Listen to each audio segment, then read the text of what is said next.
Sama kita dengarkan ceramah agama yang kedua, insya Allah akan disampaikan oleh guru kita Al-Mukarram Bapak Kiai Haji Ma'mur Murad.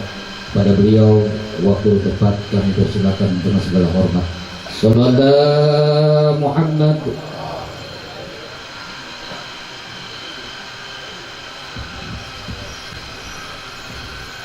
Assalamualaikum warahmatullahi wabarakatuh.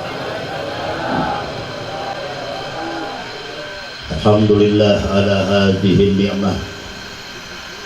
Salatu wassalam ala Rasulillah syafi'il ummah. Sayyidina wa habibina wa syafi'ina wa maulana Muhammad ibn Abdillah wa ala alihi min abna'il Fatimah wa ashabihi alladhina fazu bit-tuqa wal karamah. Amma ba'du, subhanaka la ilma lana illa ma 'allamtana innaka antal alimul hakim. La hawla wa la quwwata illa billahil aliyyil azim. Hadratil habaibil muhtaramin wal ulama'il afadil, Bapak Ibu saudara sekalian yang kami hormati, teristimewa guru kita Hababana Habib Fikri Abdul Qadir Ibn Sayyidil Walid Al-Habib Ahmad Al-Haddad wal Habib Fikri Adil Haddad, dan guru kita yang barusan menyampaikan Mau'izatul Hasanah Al-Habib Ahmad Fahmi bin Abu Bakar Al-Idrus. Kita doakan guru-guru kita panjang umur, sehat walafiat, ilmu-ilmunya bermanfaat, zuriyah-zuriyahnya Rasulullah yang tidak kami sebutkan satu persatu, insyaallah tidak mengurangi ta'zim kami kepada beliau semua. Kita berdoa mudah-mudahan kalau saat ini kita dikumpulkan dengan zuriyahnya Rasul, kelak pada hari kiamat dikumpulkan kembali oleh Allah Subhanahu wa taala di bawah benderanya baginda Muhammad sallallahu alaihi wasallam. Saudara-saudara sekalian, tidak bosan-bosan kalau kita mendengarkan cerita baginda Muhammad sallallahu alaihi wasallam, dan tidak akan habis kita membongkar cerita akhlak perilaku Nabi kita Muhammad sallallahu alaihi wasallam. Siapa yang mampu menceritakan pribadi Muhammad sementara beliau itu adalah 30 juz Al-Quran. Ulama-ulama tafsir banyak bagaimana mengungkap kepribadian Nabi Muhammad SAW. Hingga saat ini belum pernah ada ujung pangkalnya. Kenapa? Sebab Nabi Muhammad SAW yang diciptakan oleh Allah, semua itu pun dimuliakan oleh Allah Subhanahu wa ta'ala. Sehingga Nabi yang pertama itu, saudara sekalian, bukan Nabi Adam. Manusia yang pertama diciptakan oleh Allah menjadi Nabi adalah Nabi Adam. Sementara manusia yang pertama jadi Nabi dijadikan oleh Allah Nabi kita Muhammad sallallahu alaihi wasallam. Kuntu awwalan nabiyyina fil khalqi wa akhiruhum fil ba'ts. Aku adalah, kata Nabi, orang yang pertama kali diciptakan oleh Allah menjadi seorang Nabi, sementara aku diutus dari seluruh Nabi itu di akhir para Nabi ke Nabi yang lain. Inilah kemudian Nabi kita Muhammad sallallahu alaihi wasallam. Di zaman Nabi Allah Musa alaihi salatu wassalam, ada seorang preman meninggal dunia. Di tengah dia menjadi orang preman, pernah dia membuka kitab Taurat. Di situ ada cerita baginda Muhammad sallallahu alaihi wasallam. Dicium nama Nabi kita Muhammad, lalu orang tersebut diampunkan oleh Allah Subhanahu wa taala. Sementara orang sekitar nggak tahu siapa itu orang gembel tadi, orang preman tadi. Setelah meninggal dunia dilemparin di tong sampah, bahasanya begitu. Tapi Allah Subhanahu wa taala memerintahkan Nabi Musa, ya Musa, tolong kau urus itu orang dengan baik. Di mana orang kampung tidak peduli orang yang mati tadi. Kemudian Nabi Musa mengambil mayit tadi, dimandikan, dikafankan, disolatkan, dan dikuburkan. Kemudian Nabi Musa bertanya, ya Allah, apa yang dilakukan oleh orang tadi sementara orang sekitar itu nggak peduli dengan dia? Kata Allah Subhanahu wa taala, memang dia orang preman, tapi di tengah kepremannya tadi dia pernah membaca Taurat, di situ ada nama kekasihku Muhammad, kemudian dicium nama tersebut, aku ampunkan dosanya orang tadi. Kalau sekedar mencium nama Nabi Muhammad menyebabkan ampunan Allah diberikan kepada umatnya Nabi Musa, insya Allah kita termasuk umat Nabi Muhammad yang dimuliakan dan diampunkan segala dosa kita oleh Allah Subhanahu wa Ta'ala. Saudara, dalam satu hadis kita niat datang ngaji, kata Rasulullah SAW, man intakala liyata'allama ilman ghufira lahu qabla ayyahwa. Siapa orang yang ingin mendatangkan majelis taklim sebelum dia melangkah kakinya untuk hadir di majelis taklim, maka Allah sudah ampunkan segala dosanya. Amin ya rabbal. Baru niat melangkah saja sudah diampunkan oleh Allah. Bagaimana kalau kita dikumpul malam ini mengkaji, mencari ilmunya Allah, berzikir kepada Allah, yakin insya Allah tidak keluar kita dari tempat ini, diampunkan segala kesalahan kita oleh Allah Subhanahu wa Ta'ala. Makanya beruntung kalau kita Allah jadikan umat Nabi Muhammad yang semua Allah berikan kita ini untuk mudah melangkah kaki kita ke majlis taklim, mudah untuk berzikir kepada Allah. Ini tidak semua manusia dipilih oleh Allah menjadi cinta dengan kebaikan. Tidak semua orang dipilih oleh Allah orang yang suka berzikir kepada Allah Subhanahu wa Ta'ala. Dulu di zaman Syekh Ibrahim bin Adham, ada orang yang matanya buta, tangannya buntung, kakinya buntung, tapi lisannya selalu mengucap lakal hamdu ya Rabb, lakal hamdu ya Rabb, lakal hamdu ya Rabb. Setiap saat mengucapkan alhamdulillah, alhamdulillah, alhamdulillah. Nah, Syekh Ibrahim bin Adham bertanya, Tuhan, apa yang menyebabkan Tuhan mengucapkan kalimat alhamdulillah sementara Tuhan diberikan penyakit yang begini parah? Dia menjawab, alhamdulillah yang diberikan penyakit oleh Allah, mata saya yang buta, tangan saya yang buntung, kaki saya yang buntung, tapi lisan saya diberikan sehat oleh Allah sehingga mendapatkan kesempatan untuk memuji nikmat Allah Subhanahu wa Ta'ala. Berapa banyak orang-orang yang segar bugar, matanya ngelihat, tangannya utuh, kakinya sempurna, belum tentu digerakkan oleh Allah untuk hadir di majlis taklim, untuk hadir di majlis zikir. Kita bersyukur kepada Allah Subhanahu wa Ta'ala. Malam ini mudah-mudahan kita termasuk hamba Allah yang dimuliakan oleh Allah. Kenapa saudara sekalian? Tadi guru kita bilang, Habib Fahmi, tanpa kita kumpul, tanpa kita berzikir, tanpa kita baca selawat, Nabi gak bakal ngurangin kemuliaannya. Begitu juga orang yang banyak selawat kepada Rasulullah gak menambahkan kemuliaan Rasulullah. Tapi dengan asbab kita baca salawat kepada Rasulullah, insya Allah akan dimuliakan orang yang selalu baca salawat kepada Rasulullah Sallallahu Alaihi Wasallam. Makanya saudara sekalian, ada satu hadis Rasul menyatakan, Inna lillahi ibadan in asyu su'ada wa in matu syuhada. Allah mempunyai sekelompok hamba, hidupnya bahagia, matinya menyandang mati syahid. Amin ya rabbal. Saudara sekalian, kita kalau hidup bahagia, biar duit banyak, badan sehat, enak. Itu kuncinya. Badan sehat, duit banyak, enak gak? Tapi kata guru kita tadi, belum tentu itu kebahagiaan yang relatif. Ada orang banyak duit, hartanya melimpah ruah, terkadang mereka dirundung dengan kesedihan. Berapa banyak orang yang berada di kontrakan bisa tertawa terbahak-bahak. Kebahagiaan bukan milik sekelompok orang yang punya harta belaka, tapi kadang-kadang orang yang susah, sederhana, mereka bisa tertawa terbahak-bahak. Apa rahasianya? Satu, kata Rasulullah SAW, apabila kita ingin bahagia, banyakin baca selawat kepada Rasulullah. Selawat yang mana yang paling bagus? Semua selawat yang dibaca oleh hamba Allah, umat Nabi Muhammad, insya Allah baik. Ada selawat yang pendek, Allahumma sholli ala sayyidina Muhammad wa ala ali sayyidina Muhammad, itu gampang, insya Allah manfaat, baik, dan memudahkan segala apa yang kita niatkan. Ini selalu saya buka kisah ini ketika saya mau pulang mondok, Pak Yai, kulon nyun amalan Yai.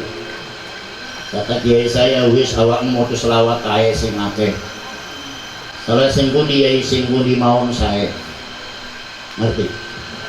Ngerti itu? Gak ngerti, gaul makanya. Kita punya teman orang Jawa, gaul dikit-dikit biar bisa. Kenapa? Kalau kita bisa bahasa orang, insya Allah nggak bakal dilecehin orang, nggak bakal dibully orang. Gara-gara kita nggak ngerti dikatain kita tawa. Dulu kan ada orang Pak Haji ditawain Bahlul, ditawa Pak Haji Bahlul gara-gara membeli tanah murah, orang Arab marah. Bahlul ente, ditanya Bahlul apa Pak Haji? Tuan, dibilang kalau menekan di nama Bahlul bego, dia marah takutnya. Bahlul kaya Pak Haji. Jurang dibilang Bahlul kaya, dibalikin Pak Haji bisa aja saya bilang Bahlulan Pak Haji sama saya. Maka doain saya dong Pak Haji biar Bahlul kan enak, sama-sama Bahlul bego itu jangan. Kenapa? Gara-gara kita nggak ngerti bahasa orang lain. Makanya saudara sekalian, saya kalau makan ada acara kadang suka ngisi daerah Jawa Barat, saya angkat tangan mati saya bahasa Sunda, nggak ngerti pisan. Tapi kalau orang Jawa dikit-dikit saya ngerti, kenapa pernah di sono dulu. Itu doang sebetulnya kelebihannya. Jadi saudara sekalian, sholawat yang mana itu, kata guru saya, yang mana saja bagus, nggak ada sholawat yang nggak bagus. Dan kehebatan sholawat kapan dan di mana saja kita baca, insya Allah pahala pasti diberikan oleh Allah. Zikir-zikir yang lain, insya Allah dapat pahala.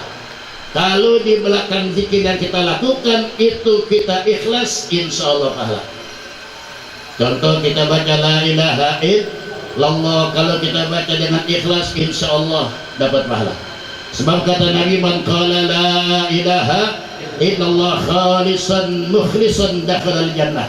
Siapa orang yang membaca kalimat tersebut ikhlas lahir batin, terhindar daripada sifat riya, maka orang tersebut insya Allah diterima kalimat la ilaha illallah. Tapi orang yang baca salawat nggak perlu ikhlas.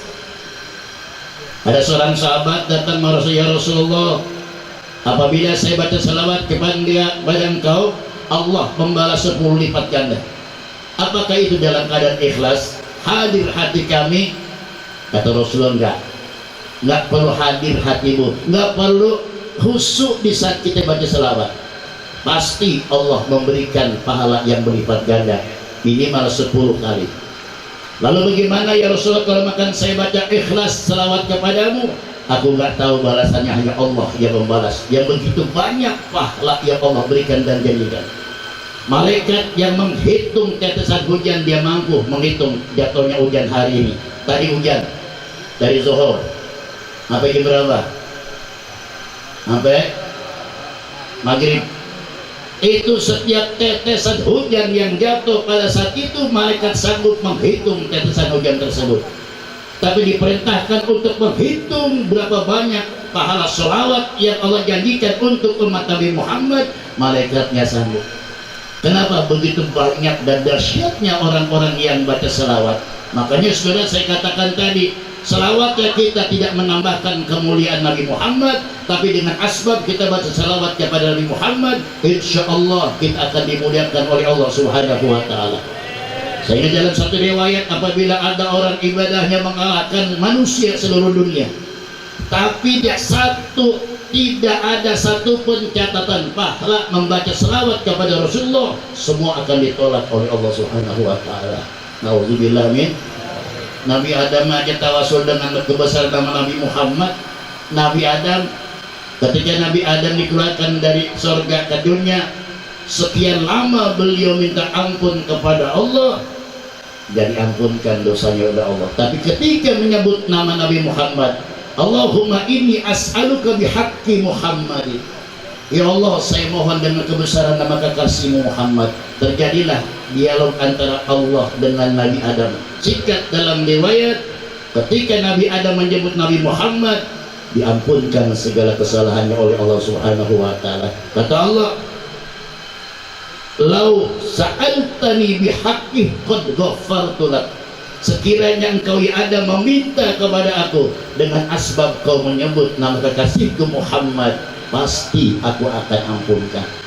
Nah, disinilah saudara sekalian, ulama-ulama bertawasul dengan Nabi Muhammad. Yang pertama tawasul adalah Nabi Adam alaihi salatu wassalam.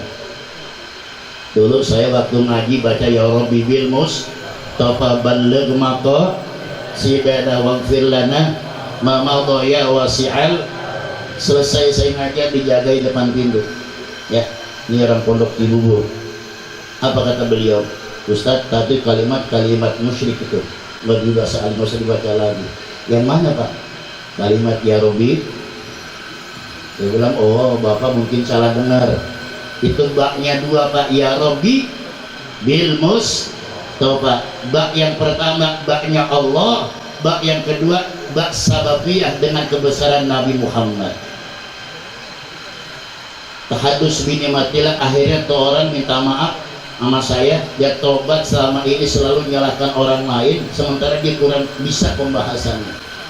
Ini saudara sekalian, kadang kita banyak ini korban daripada aliran, kita nggak tahu bahasa Arab, terus memvonis orang yang melakukan semacam itu dikatakan musyrik. Satu contoh kita baca, anta syamsun, anta badrun, anta nurun. Pemahaman mereka itu anta nurun fawqa nurin, Nabi Muhammad di atas segala cahaya, berarti mengalahkan Allah. Bukan itu maksudnya. Matahari bercahaya, rembulan pun bercahaya, tapi nggak ngaruh sinar matahari, sinar rembulan buat orang yang buta nggak bakal ngaruh. Tetap malam gelap, siang gelap. Tapi nur yang dibawa oleh baginda Muhammad SAW bisa menembus kepada orang-orang yang buta. Berapa banyak orang yang buta sadar mereka mendapat taufik hidayah dari Allah. Berapa banyak orang yang nggak melihat, mereka bisa hafal Al-Quran. Berapa banyak orang yang nggak melihat, mereka bisa baca Al-Quran. Makanya Bu, saya nggak heran orang buta bisa baca Quran. Nggak heran pisan. Yang saya heran punya mata, yang kenceng, punya mata. Kenapa nggak bisa? Ngajinya males. Dulu tuh kita waktu ngaji, kalau disentil sama guru nangis gak berani pulang. Kenapa? Kalau kita disentil sama guru nangis pulang, ditambahin lagi bapak kita, lu yang bandel, begitu loh. Tapi sekarang nih anak murid dipukul sama gurunya, ngadu ke polisi, melanggar HAM.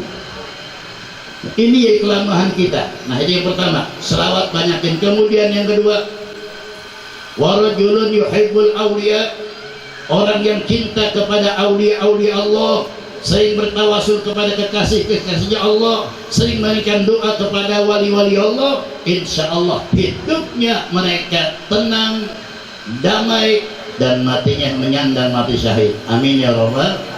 Saudara, ini wali ya, aulia jamaknya daripada wali. Apa sih wali? Kekasih Allah. Siapa orang yang mencintai orang yang dicintai oleh Allah, insya Allah kita pun termasuk orang yang dicintai oleh Allah. Makanya saudara belajar mencintai orang yang ahli ibadah, orang yang cinta sama Allah. Ada teman kita nih ngajak kreatif, ya kita harusnya bersyukur, ya Allah alhamdulillah teman saya nyeret berbuat kebaikan buat saya. Jangan dijauhin teman kalau kita ini ngajak untuk ibadah. Itu termasuk Allah berikan hadiah kepada kita.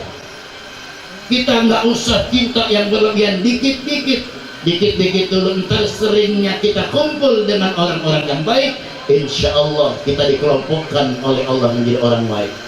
Saudara, sering itu perkataan daripada Imam Syafi'i, inni uhibbus salihin walastu minhum la'alli an anala bihimus syafa'ah. Saya bukan orang yang soleh, saya bukan orang yang baik, tapi saya cinta dengan orang-orang yang soleh, dengan orang-orang yang baik. Harapan saya nanti pada hari kiamat mendapatkan syafaat dari orang-orang baik tersebut. Amin ya rabbal.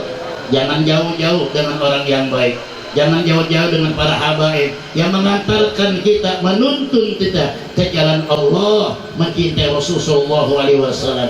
Dan saudara sekalian, ini termasuk amalan, termasuk hadiah yang besar, nggak bisa dicari dan dibuat-buat. Mahabbah kepada habaib, saudara, itu nggak bisa cara ikut-ikutan. Mahabbah cara ahli bait dan kepada duriahnya Rasul itu merupakan hidayah dari Allah. Berapa banyak orang yang dekat dengan para habaib, tetangga dengan para habaib, mereka nggak digerakin hatinya untuk cinta kepada habaib, betul? Alhamdulillah kita jauh dari mahawi pikir jauh, tapi Allah hadiahkan hati kita untuk mencintai daripada zuriat-zuriatnya Rasulullah. Dan secara garis besar wali-wali Allah itu adalah keturunan baginda Muhammad Sallallahu Alaihi Wasallam. Bagaimana mungkin kita akan mendapatkan rasa cinta dari Allah, cinta daripada Rasulullah, sementara anak cucunya kita nggak mencintai? Kita nggak pernah bertemu dengan Rasulullah, nggak bertemu dengan tabiin, nggak bertemu dengan para sahabat.